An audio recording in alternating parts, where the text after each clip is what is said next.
भगवान जगन्नाथ के चरणों में प्रणाम करते हैं।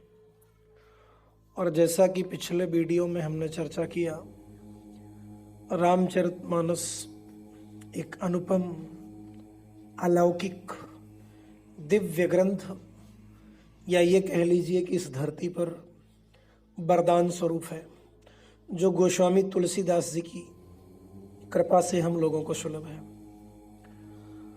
और रामचरितमानस में हर तरह की मनोकामनाओं को पूर्ण करने के लिए एक विशेष किस्म की चौपाइयाँ रखी गई हैं, उनका प्रबंध किया गया है, उनकी व्यवस्था की गई है। रामचरितमानस की चौपाइयों में अलग अलग प्रकार की मनोकामनाओं को पूर्ण करने का सामर्थ्य है। अब आप जिस प्रकार की कामना रखते हैं उस प्रकार की चौपाई रामचरितमानस में से लीजिए और उसका पाठ शुरू कर दीजिए।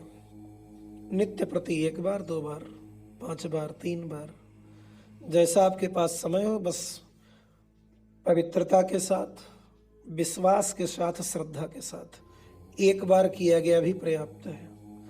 विश्वास नहीं है, भरोसा नहीं है, श्रद्धा नहीं है, सुबह से लेकर शाम तक आप वो पाठ करते रहिए, कोई फर्क नहीं पड़ता। बाकी रामचरितमानस के बारे में बहुत कुछ बताने की जरूरत नहीं, जिसकी प्रमाणिकता स्वयं भगवान शंकर ने सिद्ध कर दी हो, जो भगवान शिव के सामने प्रमाणित हो, जिसकी आरती अगर आप गाएं या उसकी पंक्तियों को पढ़ें तो अपने आप में उसकी प्रमाणिकता आपको मालूम हो जाएगी। गावत वेद पुराण अष्टदश, वेद पुराण सब रामचरितमानस का गान करते हैं। उस रामचरितमानस की चौपाइयों का सहारा लेकर हम भी अपने तमाम मनोकामनाओं को पूर्ण कर सकते हैं और जीवन को आनंदित कर सकते हैं। इसी क्रम में बुद्धि को निर्मल बनाने के लिए, अच्छी मति पाने के लिए, सात्विक बुद्धि पाने के लिए, परमात्मा के चरणों की ओर ले जाने वाली बुद्धि पाने के लिए, बुद्धि में पूरी तरह से निर्मलता लाने के लिए, बुद्धि की हर कलुषता को दूर करने के लिए, दिव्य अलौकिक निर्मल बुद्धि पाने के लिए रामचरितमानस में चौपाई है।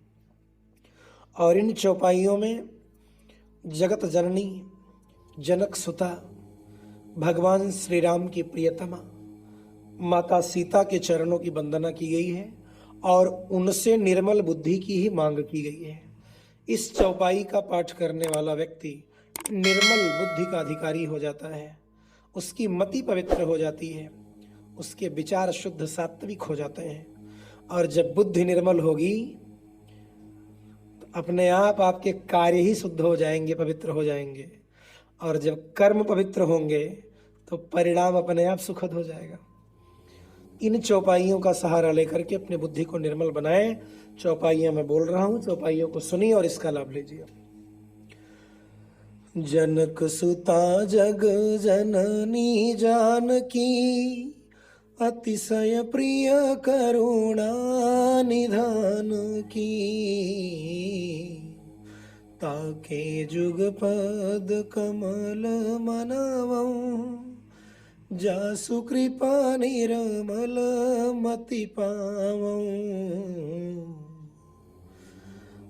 जनक सुता जग जननी जानकी, अतिशय प्रिय करुणा निधान की,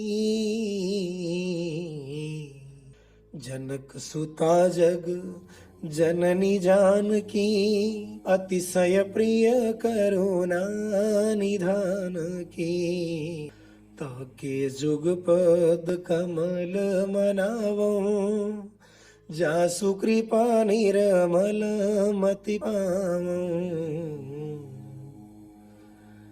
इसमें माता सीता के चरणों की वंदना की गई है, जिनके कृपा से निर्मल मति, निर्मल बुद्धि प्राप्त हो जाती है। इस चौपाई का पाठ करने वाला निर्मल बुद्धि का स्वामी हो जाता है। यहीं तक इसका लाभ लीजिए, भगवान की कृपा पात्र बनिए। धन्यवाद।